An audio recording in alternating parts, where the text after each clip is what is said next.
నాకు కూతురుంది, కొడుకున్నాడు. నా కూతుర్ని నేను ఎంతో ప్రేమగా పెంచి పెద్ద చేశాను, చదివించాను. దానికి పెళ్లి సంబంధం నేనే చూశాను.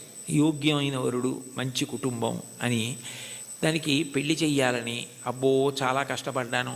నేను కట్టుకున్న ఇల్లు అమ్మేశాను. ఆ డబ్బు పెట్టి ఎంతో బాగా పెళ్లి చెయ్యాలని ఎంతో తాపత్రయపడి దానికి నిజంగా అంత బాగా పెళ్లి చేసి కన్యాదానం చేసేసి ఇంటికొచ్చి బావురుమని ఇచ్చాను పూజామందిరంలో. అయ్యో నా కూతురు వెళ్ళిపోతోంది అత్తారింటికని.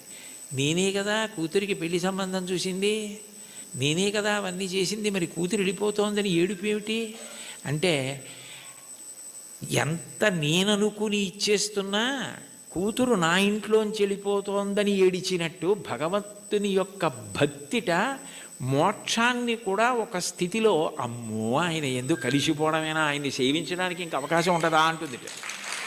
భక్తి యొక్క దాఢ్యం అలా ఉంటుంది.